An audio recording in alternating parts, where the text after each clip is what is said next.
और लोगों की मदद कर सके, गरीबों की मदद कर सके।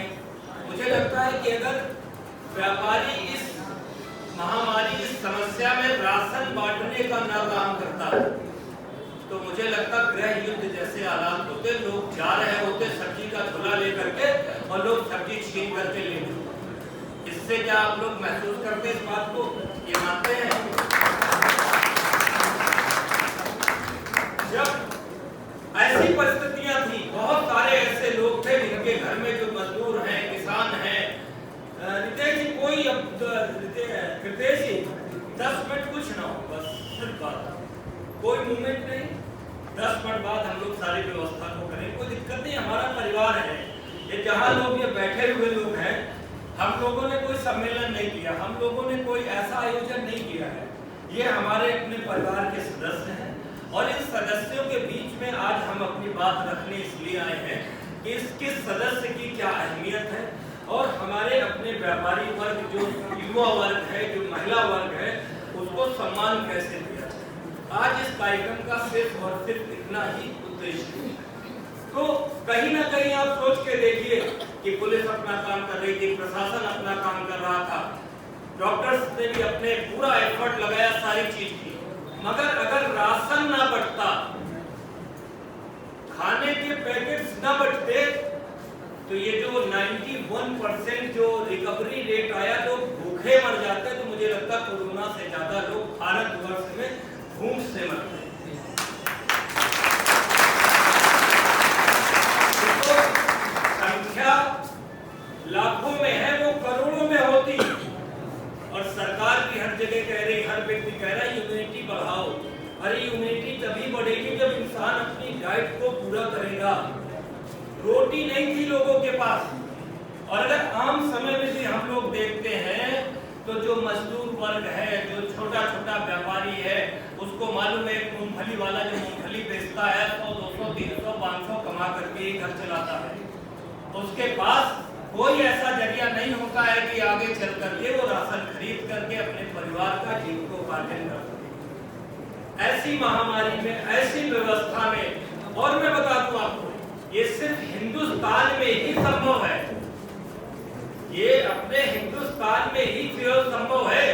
अमेरिका जैसे देश में 90 हजार रुपए अकाउंटों में सरकार ने देने के बाद उन लोगों ने उस लॉकडाउन को नहीं माना और रोडों पे जबरन रैली निकालते रहे लॉकडाउन के विरोध में। ये अपने भारतवर्ष में ही था। ये देश जो है रामकृष्ण का देश है, विवेकानंद का देश है। हमारे जो समाज में हमारे पूर्वज ने जो कहा है, वीर अब्दुल हमीद का देश है, जो ये सिखाता है कि आपको अपने लोगों को साथ लेके चलना है। भारत में आप लोग जब पाएंगे तो प्रोफेशनल लोग कम पाएंगे। बहुत सारे लोग, जैसे यूरोप कंट्रीज से हम लोग कोई भी चीजें करते हैं, उसकी अपेक्षा अपने भारत में प्रोफेशनल टाइप के लोग नहीं हैं। अपने भारत में ऐसे लोग हैं कि हम खाना खा रहे हैं और कोई व्यक्ति हमारे बीच का अगर नहीं खा पा रहा है तो उसको भी खिलाने का काम करेंगे। मुझे लगता है जो आज कोरोना की शीत हुई है, आज जो भारत में बहुत विषम स्थितियां थी, पहले सारे जगहों पे दिखाया जा रहा था कि मेडिकल उपकरण नहीं है, हम लोग 3rd स्टेज तक पहुंचे ही नहीं, 2nd स्टेज में भी बहुत मिनिमम कंडीशन पर पहुंचे। हम लोगों ने अपनी मेहनत से, अपने लोगों के और अपना जो स्वभाव नेचर था, एक समाज ने जो शिक्षा पाई थी, हमारे अपने परिवार के लोगों से, हमारे जो समाज के लोगों से शिक्षा पाई थी कि हमें भूखे को रोटी देनी है।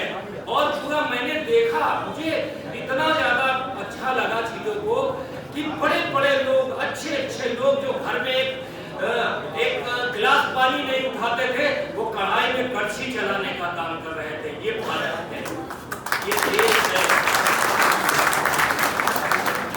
और आप सोचो कि पूरे प्रदेश में अपने प्रतिनिधि उद्योग व्यापार मंडल जो लगभग 60 जनपदों में निरंतर काम करता है, हम लोगों ने पूरा सभी व्यापारियों ने मिल करके, आपके चाहे बनारस की बात हो, चाहे किसी जनपद की बात हो,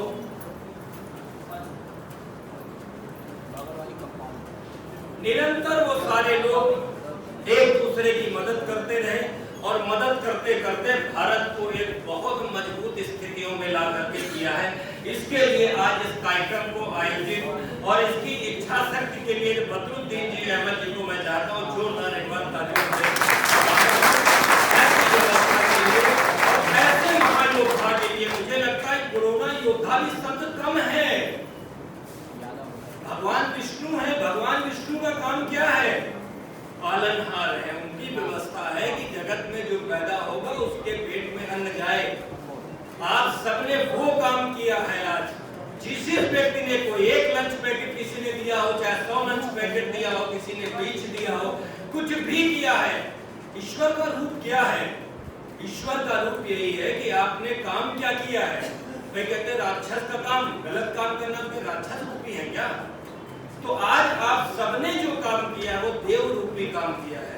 जो संचालन व्यवस्था पूरी दुनिया और देश की है, जो ईश्वर करता है, वो काम आप सब लोगों ने किया। इसके लिए कोटि कोटि नमन और हम सभी को बधाई देते हैं कि आप जैसे ऐसी प्रेरणा के लिए पूरी दुनिया आज इस भारत से प्रेरणा लेनी चाहिए कि किस तरीके की परिस्थितियों में आप अगर एक सर्वे को निकाल लीजिए तो हमारे देश में इतनी गरीबी है कि 35% लगभग लोग एक टाइम का खाना नहीं खा पाते हैं। महिलाओं की अगर बात करें तो 34% महिलाएं ऐसी देश में हैं कि साल में एक ही कपड़ा पहनती हैं। उसी कपड़े से स्नान करने के बाद उनके शरीर में सूख जाते हैं कपड़े। ऐसा देश भारत है। और ऐसी देश में हम लोगों ने किया है कि अगर एक रोटी हमारे पास है तो एक रोटी अपने देश को, दुनिया, अपने साथ के लोगों को दिया जाए। ये दुनिया में किसी ने नहीं किया। आज पूरी दुनिया में पैकेज बढ़ते रहे, हमारे क्या कोई पैकेज नहीं बटा। 20 लाख वाला आया था, पता नहीं कहाँ है, नहीं मालूम है। 20 लाख करोड़ वाला हमको या मुझे लगता है किसी को आया, उसको नहीं कि पैसा था किसी तो नहीं आया, उस पर हम जाना भी नहीं चाहते हैं। मगर कुल मिलाकर मुझे लगता है कि इस समाज के ऐसे ऐसे लोगों को कोटि कोटि सम्मान देना चाहिए। मुझे लगता है हर एक व्यक्ति को सम्मानित होना चाहिए जिस एक इतना बड़ा काम किया है। ऐसे सारे अपने बनारस के वासियों को, व्यापारियों को, साथियों को मैं कोटि कोटि नमन और बधाई देने की बात करता हूँ। साथ ही हम 5 मिनट और आप लोगों से कुछ और डिस्कस इसलिए करना चाहते हैं कि व्यापारी वर्ग हम हैं और युवा वर्ग है। मुझे लगता है राजनीतिक परिस्थितियां भी बहुत सारी चल रही, अभी चलती ही रहेंगी। राजनीतिक लोगों से क्वेश्चन भी आप लोग चालू करिए। ये संगठन गैर राजनीतिक संगठन है, उत्तर प्रदेश का पहला ऐसा संगठन जो 10-10 हजार लोगों की भी रैलियां करता है, जिसमें भी कोई राजनीतिक चीफ गेस्ट हम लोग नहीं बनाते। ऐसा नहीं कि हम लोगों की कोई दुश्मनी है, सारे लोगों से मिलना भी होता है, अपनी बातों को लेकर पहुंचना होता है। कोई समस्या होती है तो मुख्यमंत्री जी तक भी पहुंचते हैं, जहां भी आवश्यकता हम लोग पहुंचते हैं। मुझे लगता है कि एक क्वेश्चन आप सभी लोगों को, सभी आगे जो इलेक्शन के राजनीतिक लोग होंगे उनसे जरूर पूछिएगा या अपनी बात जरूर रखिएगा, क्योंकि मुझे लगता है कि व्यापारी के बगैर राजनीति संभव नहीं है और राजनीति के बगैर देश चलना संभव नहीं है। चाणक्य ने कहा था देश का युवा, जिस देश का युवा राजनीति से परहेज करेगा और राजनीति को कीचड़ समझेगा, उस देश का विनाश दिन प्रतिदिन होता जाएगा। धीरे धीरे व्यवस्थाएं बदलेंगी। मगर हमें लगता है कि हमारे अपने समाज में बहुत सारे ऐसे लोग हैं जो राजनीति से दूरी बनाने की कोशिश करते हैं। लोग कहते हैं भाई राजनीति में ना जाना, लड़के को डॉक्टर, इंजीनियर सारी चीज बनाएंगे, प्रोफेसर सब बनाएंगे, नेता बनाना नहीं चाहते हैं। मगर आप सोच के देखिए कि ये डिसीजन कौन करेगा। हम आप सारे लोग बैठे, अगर एक प्रैक्टिकल मान लिया जाए कि कल विधानसभा की सारी टिकटें हमें बांटनी है सारे विधायकों की, आप सारे अच्छे लोग हैं, समाज के काम करने वाले लोग हैं और आप सारे लोग टिकट लेकर के लिए जाते, हमें लगता है इसमें से 80% लोग नहीं तैयार हुए, तो वो कौन लोग चुनाव लड़ेंगे जिनको आप नहीं चाहते हैं। जो लोग समाज में गलत काम कर रहे हैं, चोरी डकैती संबंधी काम कर रहे हैं, रुपए की लाइसेंसिंग कर रहे हैं, एजुकेशन नहीं है। स्थितियां देखिए, देश का वित्त मंत्री होता, उसको वित्त के बारे में कुछ मालूम ही नहीं है। देश का जो शिक्षा मंत्री, उसकी education high school inter pass की बात की जा रही है। ये हो क्यों रहा है? वो इसलिए रहा है कि आम समाज का आदमी राजनीति से परहेज कर रहा है।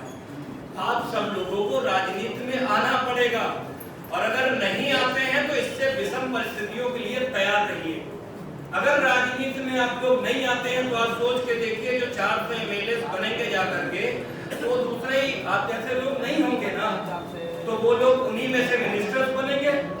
और मिनिस्टर हम बोलते हैं कि साहब स्वास्थ्य की बड़ी समस्या है, और स्वास्थ्य का जो मंत्री कौन बनेगा?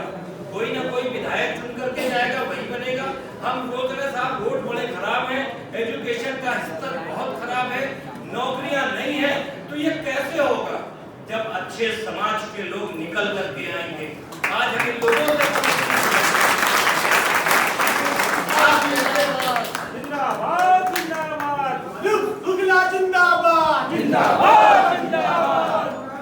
आप जैसे युवा जितने बैठे हुए यहाँ पर, अगर किसी पार्टी में पूछ लिया जाए कि विधायकों की टिकट युवाओं और महिलाओं को कितनी दी है, मुझे लगता कहीं नहीं निकलेगा। कौन युवा होता है?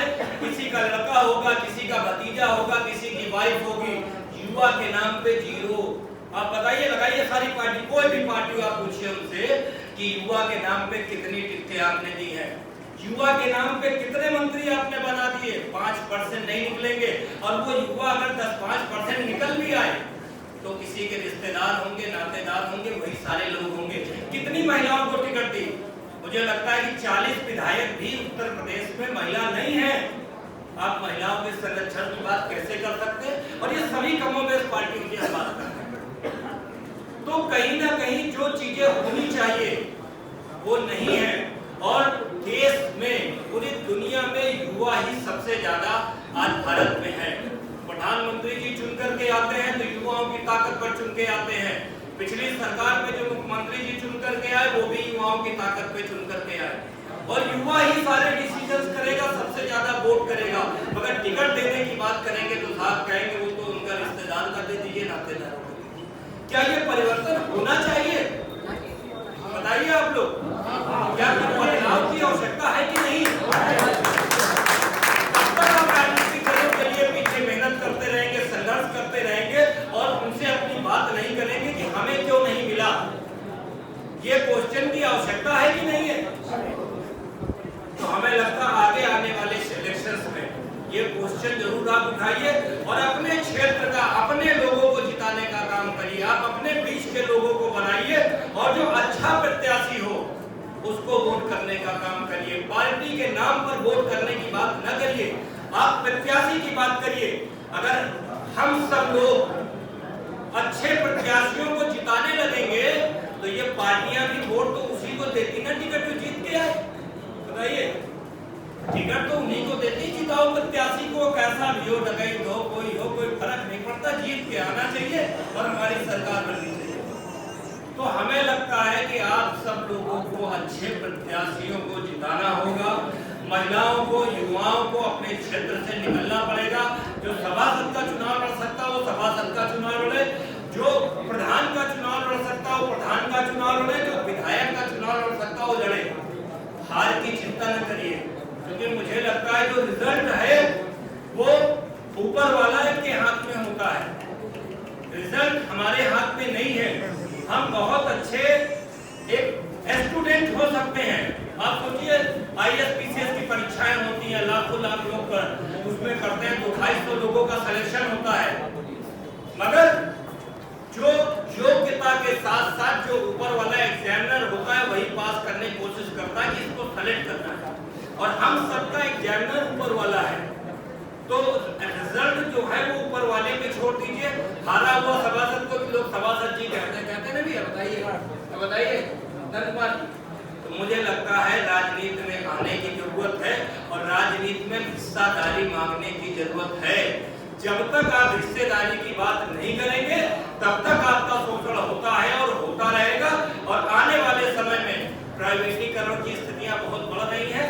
जो अपना व्यापार छोटे छोटे लोग कर रहे हैं वो सब छोड़ करके धीरे धीरे नौकरियों की तरफ लोग अग्रसर होंगे और कहीं ना कहीं व्यापारी देश में कुछ लोग रईस होंगे और सारे गरीब होंगे और सारे लोग नौकर होंगे, कोई व्यापारी नहीं होगा।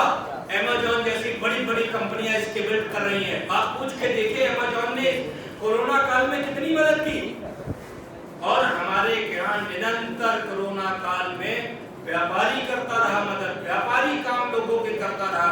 और हम लोग कहीं ना कहीं अपने भी लोग ये सोचते हैं कि यार वो मोबाइल से तुरंत मंगा लो, आ जाएगा, सस्ता है। आधे से ज्यादा तो माल सत्ता वाला कुछ 19 दिन नकली की खबरें आप सुनते हैं। मगर आप ये सोच के देखिए कि जब ये प्रोडक्ट आसपास के दुकानदार सब बंद हो जाएंगे धीरे धीरे व्यापार में, क्योंकि उसको किराया भी देना है, बिजली का बिल भी देना है, बहुत सारी चीजें देनी है। अगर ये लोग बंद कर देंगे तो सारी मल्टीनेशनल कंपनियां आकर के आप लोगों को देंगी और फिर मन चाहे पैसा लेती। बहुत पुराने लोग हमारे बदलते जी सुनील जी बताते हैं कि कोका कोला पहले फ्री पिलाया जाता था और आज पता ही नहीं चलता कि 4 रुपए बोतल में कब बढ़ गए। आधा लीटर वाली 30 की थी 35 की हो गई। ये पैसा किससे लिया जा रहा है? आप ही से लिया जाएगा। जब मोनोपोली हो जाएगी कि सिर्फ आप ही करेंगे। आप मोबाइल में देखिए 14 कंपनियां थी देश में, आज 3 कंपनियां हैं, दूसरी जाने वाली है। पता चला जियो जब फ्री दे रहा था 399 से कम का रिचार्ज नहीं है। पहले 31 दिन का था, फिर 30 दिन का हुआ, फिर 29 और 28 दिन का हो गया और 28 तारीख के दिन के अंदर ही शाम को आउटगोइंग बंद कर देते हैं। अब आप सोच के देखिए, निरंतर बड़ी बड़ी कंपनियां आपसे बेईमानी करेंगी। क्यों? आपके पास विकल्प नहीं है। आप कोई टावर लगा करके मोबाइल का कंपनी तो चालू नहीं कर लेंगे। ऐसे आटे के लिए भी आपको रोना पड़ेगा, दाल के लिए रोना पड़ेगा। सारी बड़ी बड़ी कंपनियां देश में जब स्थापित हो जाएंगी और कर क्या रही है, अमेज़न जैसी बड़ी बड़ी कंपनियां, फ्लिपकार्ट जैसी कंपनियां क्या कर रही है? आप लोगों के कौन सा, जैसे कपड़े का व्यापारी कोई बैठा हो, ज्वेलरी का बैठा हो, आर्टिफिशियल बैठा हो, कौन से व्यापार में नहीं है? आप बताइए, चाय मंगानी तो आ जाएगी। ये कौन कर रहा है? ये इससे इतनी बड़ी जो बेरोजगारी फैलेगी। लोग समझ रहे हैं कि मैं तो बहुत अच्छा हूँ, मेरे घर में तो कोई प्रॉब्लम नहीं, मैं तो मंगा लूंगा, मेरे से क्या फायदा है व्यापारी और दुकानदार से। आप सोच के देखिए, 30% देश में छोटा बड़ा व्यापारी है।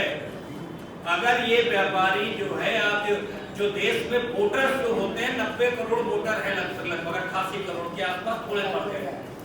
88 करोड़ वोटर में अगर 30% आप निकाल लीजिए तो 25 से 30 करोड़ 20 करोड़ व्यापारी जो है ना, जब व्यापार नहीं करेगा तो क्या करेगा? किनारे देखेगा, कौन लेके जा रहा, छीन लो। लूट डकैती क्राइम जरूरत से ज्यादा बढ़ेगा। जिन देशों में आर्थिक तंगी है और जिन देशों में बेरोजगार लोग ज्यादा हैं, वहां पर क्राइम ज्यादा है। तो कोई भी व्यक्ति ये ना समझे कि हम उस घर में बैठे हैं, हम सरकारी नौकरी करते हैं, हमें इनसे मतलब भी नहीं। मतलब आपको है। क्यों?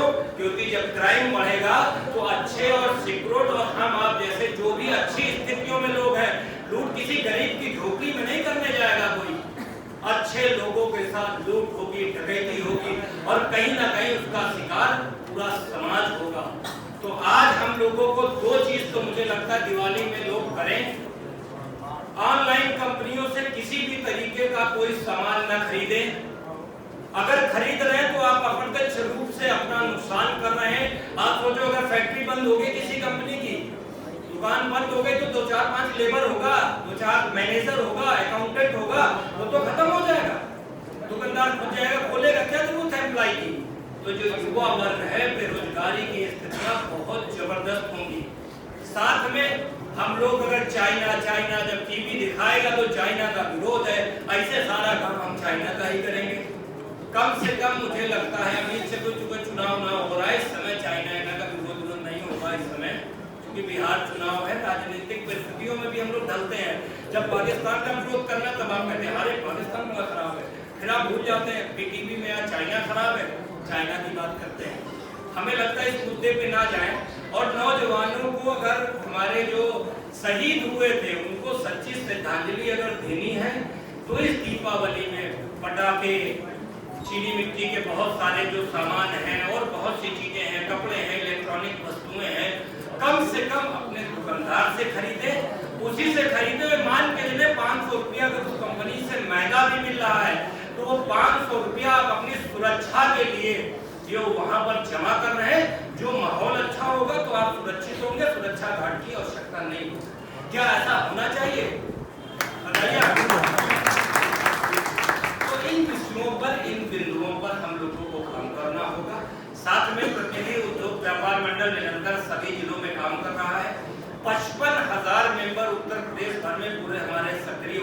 हैं। जो पेड मेंबर है 100 रुपए से लेकर के 11,000 21,000 तक की सदस्यताएं हैं। कोई भी इस संगठन से जुड़ना चाहता है तो हमारे मंचासीन सब नेता लोग बैठे हैं। आप जिस नेता के साथ आए हैं उससे संपर्क करिए और कहीं ना कहीं इस संगठन में जुड़ करके संगठन को मजबूत करने के साथ साथ अपने आप को भी मजबूत करिए। संगठन का मतलब ये होता है, जैसे आपने बताया कि मेरा नाम राम कुमार है और आपने कहा राम कुमार हम इस संगठन से काम कर रहे हैं, सामने वाला व्यक्ति समझ लेता है कि इससे पीछे कुछ लोग हैं जो इसका अनुपीड़न हम नहीं कर पाएंगे। ये मैसेज देने का जब आप काम करेंगे तो आप भी सुरक्षित होंगे, समाज भी सुरक्षित होगा, महिलाएं भी सुरक्षित होंगी और निश्चित रूप से जब सुरक्षा का माहौल होगा तो व्यापार, रोजगार, एजुकेशन सब निरंतर बढ़ने का काम करेंगे। आप सभी ने हमारी बातों को बहुत धैर्यपूर्वक सुना, इसके लिए कोटि कोट आप सबको नमन करते हैं और बधाई देते हैं। चुनाव आयोजक मंडल को, हमारे अब्दुल जी को, हमारे मोहम्मद सलीम जी को, शहनवाज जी को, हमारे संचालक महोदय को, सभी को हम बहुत बहुत बधाई देते हैं। और कोई भी साथी ऐसा है, शैलेश जी हमारे उपाध्यक्ष हैं, इनको भी बहुत बधाई, विशाल मेहरा जी को बहुत बहुत बधाई और जो भी साथियों का अगर हम नाम वैसे छूटता नहीं है, निरंतर रहता है, अगर जो भी किसी का अगर छूट गया है तो अभी हम लोग उसकी भरपाई सम्मान करके शील्ड सम्मान और बहुत सारे सम्मान की व्यवस्थाएं हमारे अध्यक्ष जी ने की है, इनके लिए बहुत बधाई। और एक अनाउंसमेंट हमारे शुक्ला जी 2 शब्दों में करना चाहते हैं, हम चाहते हैं आज सुनील शुक्ला जी प्रदेश उपाध्यक्ष है। हाँ, एक चीज और है, इस मंच से बड़ी 2 घोषणाएं भी हमें करनी है। हमें लगता है जोरदार तालियों से जो बात हम कहने जा रहे हैं, हमारे बदरुद्दीन अहमद जी को पूरे ऑल इंडिया का राष्ट्रीय महासचिव आज मनोनीत किया जाता है।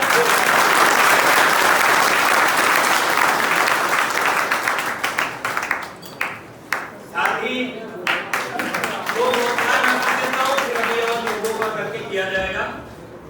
सुनील शुक्ला जी को राष्ट्रीय उपाध्यक्ष मनोनीत किया जाता है, आपको भी बहुत बहुत बधाई। आपने हमारे जयप्रकाश चालू जी का नगर से हम मंडल में प्रमोशन कर रहे हैं, उनको भी बहुत बहुत बधाई। और भी जो भी साथी हैं, अभी व्यवस्था के तहत इसको सुचारू रूप से कार्यक्रम आगे बढ़ाया जाएगा। ज्यादा समय न लेते, वैसे कुछ ज्यादा समय हमने आपका लिया है। बहुत बहुत आप सभी को बधाई। और 2 आजीवन सदस्य यहाँ पर 11,000 रुपए के मनीषा जैन जी के द्वारा जुड़े गए हैं, उनको भी बहुत बहुत बधाई। और हमारे मोहम्मद आरिफ जी भी हैं, उनको भी जोड़ा गया है, उनको भी बहुत बहुत बधाई। और शहनवाज जी, इनका लेटर तो भी देंगे, शहनवाज जी ने भी आयोजक सदस्य जो 11,000 रुपए की आजीवन सदस्यता ली है, उनको भी बहुत बहुत बधाई। और आपको शहनवाज जी को भी बड़ा माला